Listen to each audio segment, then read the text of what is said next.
And we're back. Phase two, what you're going to do, the June jump off Kung Fu MAAC Attack. And we are entering the Dragon's Den with the one and the only world champion, kickboxing movie star, Don the Dragon Wilson. Sir, how are you today? I'm doing very good, and it's good to be here. And I thank you for inviting me and giving me the opportunity to speak to your audience. Well, we're excited to have you, sir. We were just briefly talking offline, and how you mentioned that obviously, you're kickboxer first. You're martial artist first. Then you actually said you Yeah. were a wrestler. Then of course kickboxing champion. Then the movies. So if you don't mind, for the next generation, take us down the avenue of your progression in the martial arts. I know your brother is your first martial arts teacher. Am I correct? No, actually, Chuck Merriman was my first teacher. I studied Goju. But Okay. my first experience with martial arts in general was my brother was already a black belt and he had his own school before I had ever taken a lesson. And I guess I was about 16 or 17 years old. He sparred with me. And if you can imagine a white belt versus a black belt, so he pretty much he kicked my rear end. And so that made a believer out of me that martial arts actually does work and that it is effective and it would improve my self-defense capabilities greatly to study it. So I started studying martial arts after my brother sparred with me. We always used to, used to carry boxing gloves around, 2 sets, to bring them to the park and just spar anybody. I didn't even know how to box. I'd never taken a boxing lesson, but I guess it was just in my inner nature that I liked, quote, the fight game. Yeah. So when did you start wrestling? When was that? That was in college. And that was kind of a strange thing because it really came about is when I first went to college, I went to the Coast Guard Academy. And I played football and basketball there. I was the MVP of my high school football and basketball teams, by the way. So I got scholarships and things. So I played football and basketball at the Coast Guard Academy, but I didn't like the academy, the military lifestyle. After 1 year, I left, came back to Florida, and I didn't have any money to go to college. So I went to the junior college in the area, and I said, "What sports do you have?" And they said, "Well, we have basketball, but the team's already set, but we have wrestling." And I told the athletic director, I said, "Well, I've never wrestled before, but I want to try it out." And he said, "Son, you cannot start a sport at the collegiate level." He said, "It's impossible. You can't walk off of the street onto a mat and get a wrestling scholarship." But I said, "Listen, I'm an athlete. Let me go try." So reluctantly, they let me not audition, I guess, tryouts for the wrestling team at this junior college, Brevard Community College, it was called. And I wrestled their 190 pounder then, I believe. And the wrestling coach saw that I was an athlete. I didn't know what I was doing. I didn't even know the rules of wrestling. But I was rolling around on the mat, and everything the guy tried to do to me, I could get out of, just based on strength and conditioning and coordination. And so he let me go for a couple of weeks on a trial basis to see if he could teach me. And I got a full scholarship. By my second year at the school, I was fourth in the state of Florida intercollegiately, and that was against the 4-year schools. In fact, the guy that beat me at the state, playoffs was went to the nationals the year before. So, and I wrestled at 167, 177. And so at 177, I took fourth in the state of Florida my second year of wrestling. Wow. Wow. That's So, that's a testament of grappling, your. grappling, the UFC would have been great for me, Demetrius. The UFC, if it would have been around in my day, wow, I'm a natural grappler, but I had to learn how to strike, punch, and kick. Well, obviously that's a testament of your athleticism. So what led you down the path of kickboxing? How did that all that start? Well, it started in this country, even though they had it in the Orient, in Japan and Thailand for hundreds of years in China. It started in this country professionally in 1974. And I fought the first fight in the state of Florida on the East Coast, which was in 74. Once we saw it here in LA, my brother saw the first PKA fights in LA, and he asked me if I would fight in the first fights in Florida if he promoted it. So it was based on James's uh, enthusiasm for this new sport called full contact karate. At that time, they did not call it kickboxing. It was full contact karate. And there were no boxing gloves, and we did not fight on a ring. We fought on a mat. We wore what they call safety chops. There were no weigh-ins. We were just kind of around the same size. I mean, it was pretty disorganized.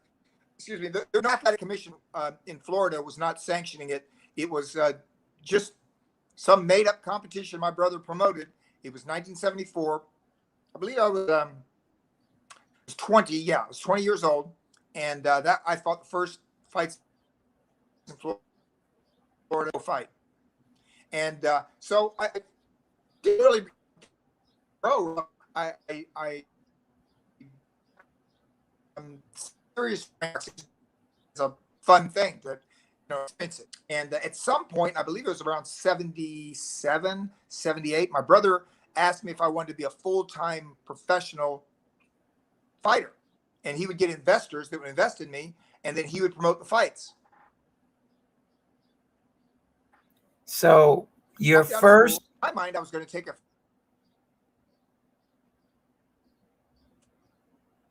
few semesters off to see.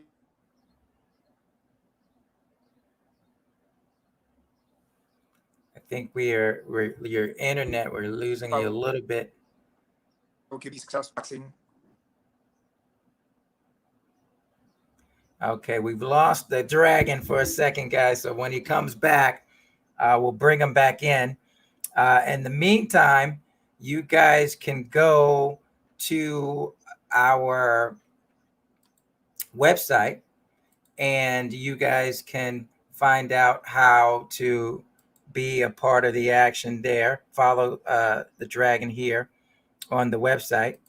All right, he's back. I think I disappeared. Yeah, it's the Wi-Fi. The Wi-Fi connection is a little slow, but I can hear you. Can you hear me? I can hear you now. Oh, yeah, we hear you. Well, I don't. This is the Wi-Fi I normally use. I'm at my house. That's okay. This is my home office here. That's okay. We can hear you now. It's much more comfortable to have a home office than for me to get in my car and drive to some office building. And, this is much more comfortable for me. Yeah, but that's clear. We hear you. So, and you said you took a few semesters off of school to do the kickboxing. Well, I in my mind, that's what I was doing. Yes. The mind, it was just something temporary, and I do a few and see if I successful, but it ended in my passion. I ended up being one of, if not the highest paid kickboxer in the world, and did do it for 28 years. So you don't do anything for 28 years unless you really love it. And I did. Yes, sir. Yes, sir. And I don't think anybody else has come close to that.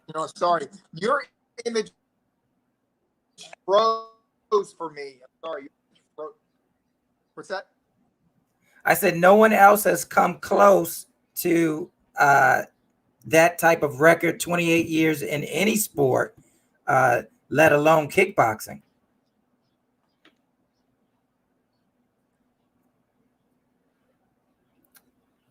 So we apologize for the technical difficulties, guys. He's on the West Coast, but I'm going to show you guys the Dragon's Den that we have coming up, where you can be a part of the action. And actually, oh, he's back. I'm going to let him come back, and then I'm going to show you the Dragon's Den. Once he comes back, I see him coming in. And waiting on the internet here. There you go. There you go, sir. Are you reading us? You reading us? I think we might be having some a few issues with the internet, You back? I can see you. and I can hear you. So back to the kickboxing. I was saying 28 years. I don't think anybody in any sport has gone 28 years in a sport. Period. Well, you know what? As a professional fighter too, but I think Jeff Smith said to me when he heard that, he said he thinks in his mind, now this is not Guinness World Records, but he's checked it, but no kickboxer had a career that lasted that long. From 1974 to 2002 was my last fight. So Yeah, that's that's 28 that. years. Yeah, that's absolutely incredible. Now we all have heard that Chuck Norris is. Well, I'm thinking about having one way have these fights.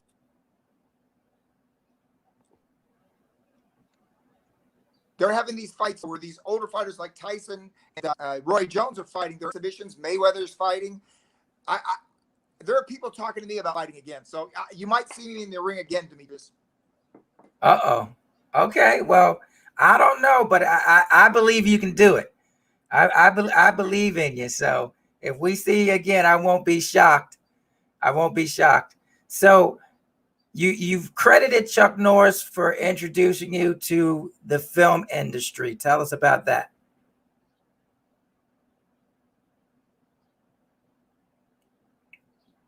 I think we lost him again, guys. But once he comes back in, we'll talk to him about his encounter with Chuck Norris and how Chuck influenced him to get into the film industry. And at this point, I think I'm going to share really quick the Dragon's Den, and then when he comes back, we'll talk to him more. But you go into the Dragon's Den here, first floor. You're going to see, of course, Michael Jai White here. As you can see, this is a real space. All right, it's a real space. Okay. There he is. He's back. All right, you're back, sir. I was taking him through the Dragon's Den, but now that I have you back, I'm going to let you tell us about how you got started in the film industry. Okay. I'm not quite back yet, I guess. I hear you. I can hear Oh, you. you Can do you hear hear me? me? Okay. Well, Yeah. We're talking about. I want you to tell us about the film industry. Well, this is how that came about. During my career, a couple of people, there have been people who suggested I might try to get in the movie industry, but I really didn't consider it as a serious possibility, Demetrius. I had no acting experience. I had no context. I lived in Beach, Florida. Now, Florida is about as far from LA as you can get, right? That's about, and I had no context. But what ended up happening is at some point, Bill Wallace introduced me. I believe it was 1980. Bill Wallace introduced me to Chuck Norris. And when Chuck Norris suggested that I might try acting as a second career when I retire from kickboxing, then I kind of took it seriously because it came from somebody who I respected as a martial artist and as an actor, and he was in the business. So then it wasn't just casual talking. It was Chuck Norris said he thought it would be a good idea for me to move to LA, get an agent, get into acting school, and audition for parts in movies to try to become an action star. And that's when it became a serious consideration. And in my mind, I believe it was like 1980. I think that was the year that I met Chuck. Wow. So let's run down. I think we're entering the 30th anniversary of, is it Ring of Fire? 30th anniversary? Well, let me think. Was that 1991? Came out probably around 91. Yeah, right around then, around 91. because I remember I read the script. It was 1990 when I met with the producers and they handed me the script. And, we may have shot it in 1990 and then it would come out, of course, the next year. So my guess is Ring of Fire came out in 91. So this is, I guess this is the 30th anniversary of Ring of Fire. Yes, sir. And that was such an iconic film. You've got a lot of people that gave a start. Ron Ewan, which you can see in Paper Tigers right now. He had a ponytail in those days. But you've seen him in a lot of different. Yeah. So, we're gonna showcase that this year at the Urban Action Showcase so that people can see it again. But you've had such an illustrious career. Gary Daniels also got his first. I started the careers of many other people. Gary Daniels is another one. Michael J. White got his SAG card in the Don Wilson movie. Oh, really? And which one? Ring of Fire 3. The reason I know this is the director of Ring of Fire 3 came to me and said, "Look, Don, there's an actor. He's really talented. I worked with him in a movie. I believe the movie might have been called Full Contact. I'm not sure about the name of it, though. But anyway, he had made a movie with Michael J. White, but it was not a non-union movie. And he said, "Can I put him in your movie and get him a SAG card?" And I said, "Absolutely." So Michael was like a bank, not a bank robber, but he was a kind of a criminal in the opening action sequence of Lion Strike Ring of Fire 3. So if you want to check out Michael J. White, and so the director told me, if he had gotten his SAG card before we actually filmed it all, then I didn't know about that. But the director asked me if he could be in it to get his SAG card. And so you'd have to ask Michael specifically if he did another movie in the meantime, after and got his card later or whatever happened. Because, they allow you to do what they call a Taft-Hartley, I believe, where you do a SAG movie and they record it, but then you don't have to sign up unless you get another job. Do you know what I mean? Yes, I remember that. Legal thing where you can appear in. I think they call it Taft-Hartley. I'm remembering way back in went through the process. I got my SAG card. I had to go through different things. As I'm remembering, I got my SAG card in a commercial. All right, we've lost the dragon. I guess he'll be back soon. But in the meantime, I'm showing you the Dragon's Den. This is the first floor. Okay, you hang out in here, and you can actually visit these films as a part of this experience. I think he's coming back. All right, you're back. Did you see me? Yes. I don't understand what's going on. It's just the internet. It's just it's leaning against it. So I thought, oh, maybe there's interference. But I got rid of my laptop and I unplugged it, and I got it's just working. There's no electronic thing. Don't worry about it. It's just a Wi-Fi thing sometimes. That's okay. We got you now. But yeah, okay. So what I was showing the fans is they can come in here in the Dragon's Den and sort of go down some of the memories of some of your films. Obviously, you have some of Cynthia. You've got the whole Blood Fist series. Yep. You've got the whole Ring of Fire series. You've pretty much worked with all the who's here. Of course, you've got the martial arts kid. And then a lot of people know about your t-shirt company, Traditions. But what you are most proud of, obviously, is your 28 career in kickboxing. So we've got a room dedicated, of course, to your kickboxing as well.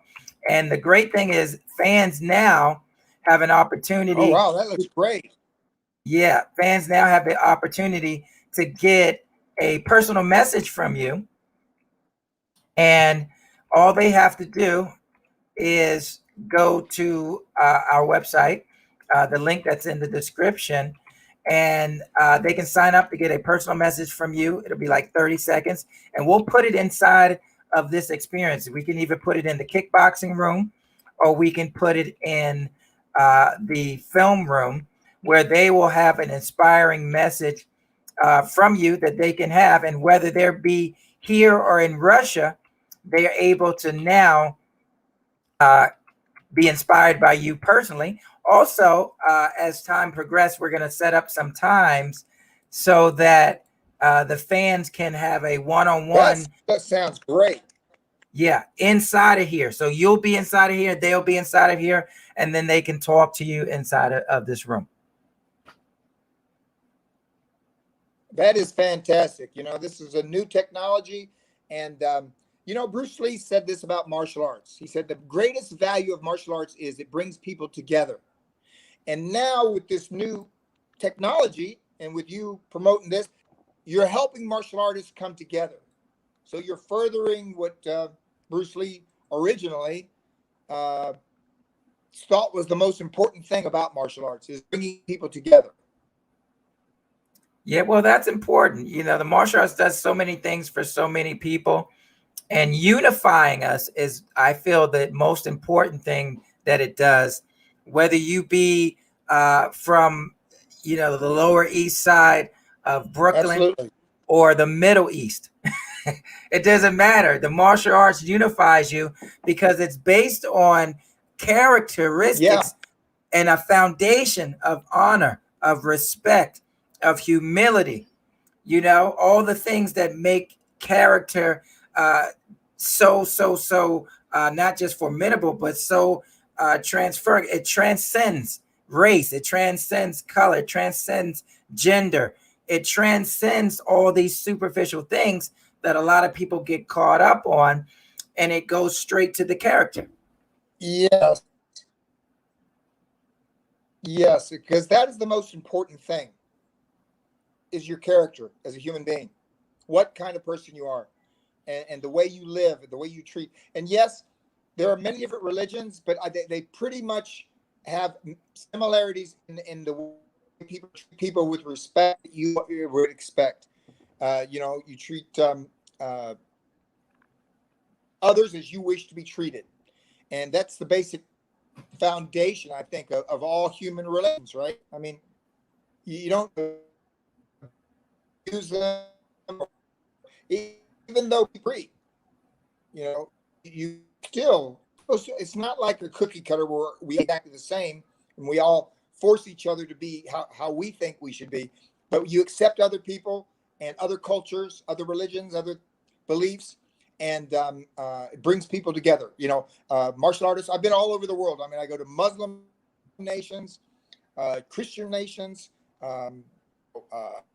different political systems, communist countries, not, you know, democratic countries. And one thing that unites them is martial arts. Yes, sir. There's martial arts in all the groups I just said, whether they're Muslims or Christians or Jewish, or they study the martial arts. And yeah, it's not about just punching and kicking. It's about improving a human being as a person. And you know, they asked Bruce Lee. I'm old, but not quite old enough to have met him. I did not meet him, but I know everything about him because I'm a big fan. So they asked him, "What do you consider yourself, Chinese or Caucasian or what?" Because, you know, he had white blood.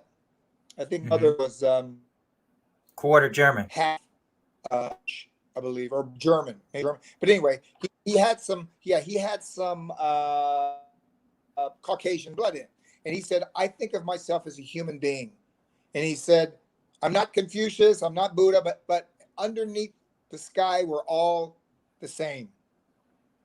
You know, in other words, don't categorize me different than other people. I'm just like you and everybody else. We're all this to everybody. Do you know the Chinese didn't want him to teach white or black people kung fu? Kung fu was for only their own people. When he was breaking down that wall of separation, that they wanted the Chinese kung fu to be taught only to the Chinese, and he didn't do that.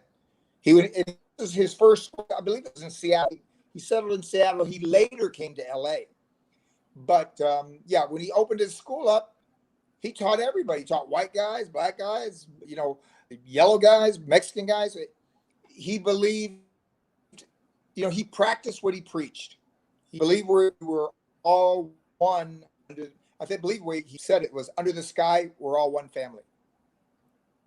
Yes, sir. And that's a great way, to think. And we're so glad that we had the Warrior series based on his writings over 50 years ago, that his daughter, Shannon Lee, along with Cinemax and some of the producers from Banshee, Justin Lin, brought, his story to life, because we know what happened with Kung Fu, how they took that. And of course, that's been rebooted on the CW, and we're glad to see that they chose an Asian female for that reboot. But Warrior was all about, that was definitely his treatment that he wrote 50 years ago, and that we're moving into season 3 on HBO Max coming out next year. But you can watch season 1 and 2 now on HBO Max. So we're just so grateful for people like yourself, and of course his daughter, continuing to chronicle his life and keep his spirit alive, and the things that he taught us when it comes to martial arts. Right? Many people consider what he did as the first mixed martial arts. Right? I compare him like Einstein. I compare Bruce Lee like Einstein was to physics. His thoughts were revolutionary when he said them. Matter of fact, a lot of people resisted it. When he said styles, that was not commonly thought of back in his day. You're supposed to study one style. If you studied jiu-jitsu and then taekwondo and then goju, you were like a traitor. You were like, you only allowed this because one of them is the best one, right? That's what they were preaching back in the 60s and 70s and years ago. But it turned out now we have what they call mixed martial arts. We study everything. It's just common knowledge now. What Bruce Lee said was revolutionary in his day, and today it's commonly accepted. And yeah, so I believe he's like Einstein. We still revere him as a martial artist, and we listen to him, and he can still teach valuable life lessons to the new martial artists coming up. So we got to keep his spirit alive, in that people like us still publicize him. I just recently posted one of his like a documentary that Linda Lee put together, and just because my fan base is probably basically a little bit older, but I still have young people that come to my Facebook. I hope that educates them raw, because he's more than.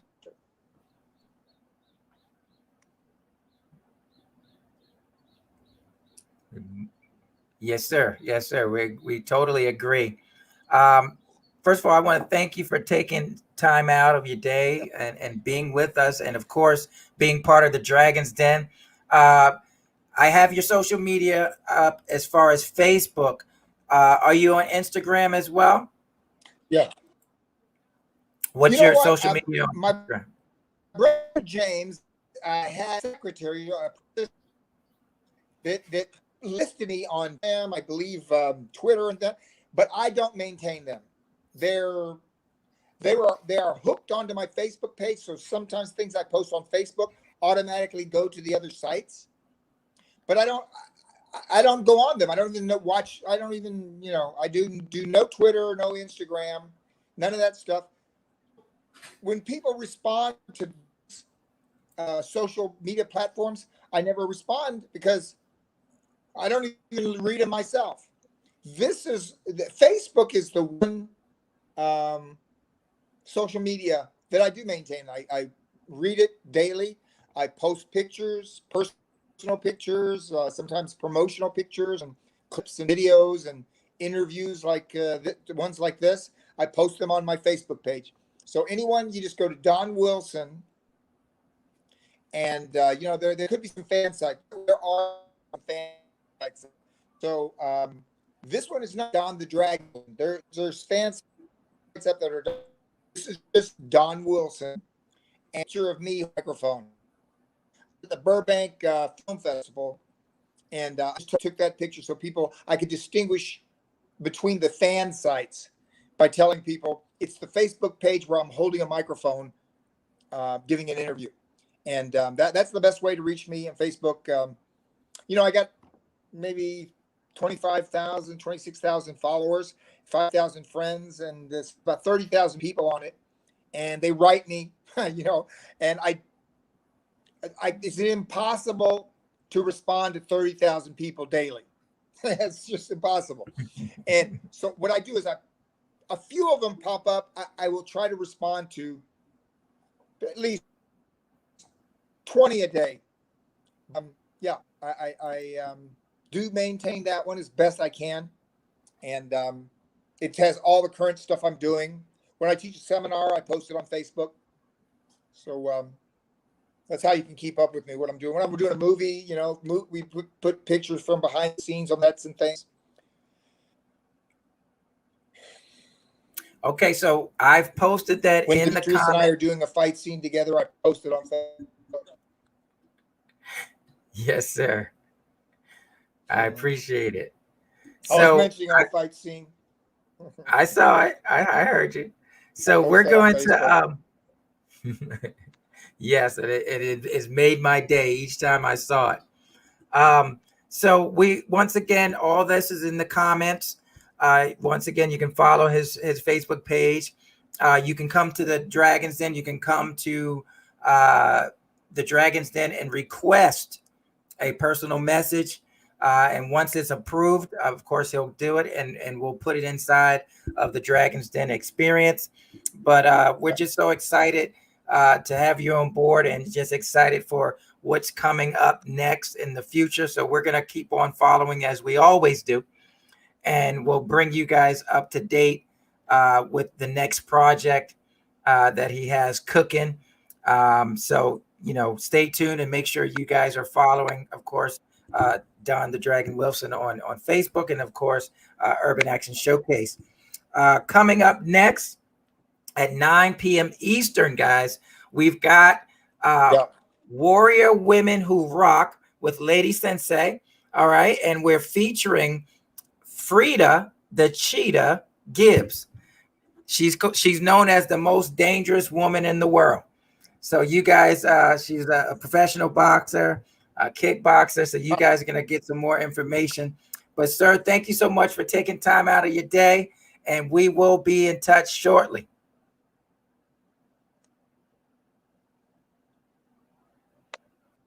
Great. Did you? Great. All right, Have a good day. Thank you. Okay. Bye-bye. Bye-bye. Thank you. All right, you guys, that was Don the Dragon Wilson. And like I said, you guys can come inside of the Dragon's Den and look around and see what's going on. All right, we're back here. Like I said, this is the first floor. And all you do is come over here and you keep climbing the floors. Okay, you just keep climbing the floors. Keep on climbing. Keep on climbing until you get to the Dragon's Den. Don the Dragon Wilson, ladies and gentlemen. You can sign up in here by just clicking the Dragon's Den poster, and it'll say, do you want to go here? And you just says, yes, I want to go, and it'll take you there.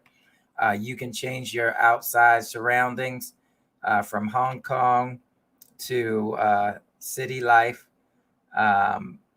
You can also visit, of course, Traditions, his clothing company, as well as go to the all the films that we have listed here. You click here and you can visit those films. And then when you go to the next floor, see a little bit about his kickboxing career. You can actually see all his fights that are posted on YouTube. You just click any of these banners and it'll take you there to view all his fights. So make sure that you guys visit. The links are in the description of the Dragon's Den. All right, just go to urbanactionshowcase.com and click events. Drop down menu will be June jump off, but it's in the description. You guys can go direct from the link in the description.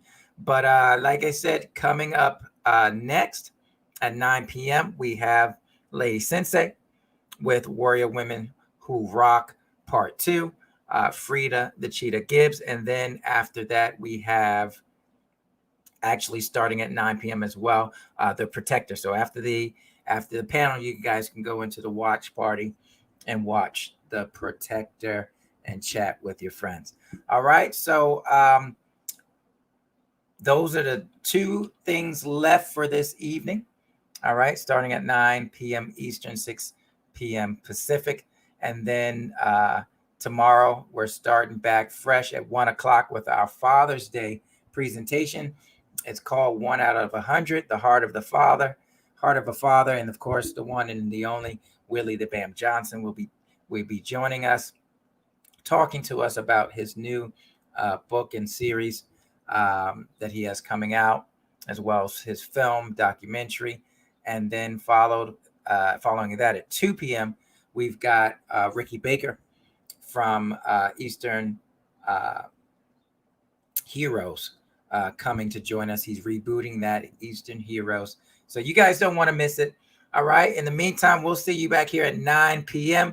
Warrior Women Who Rock of Lady Sensei and the Women's Martial Arts Network. Until then, be safe. All right. Keep on kicking. Us.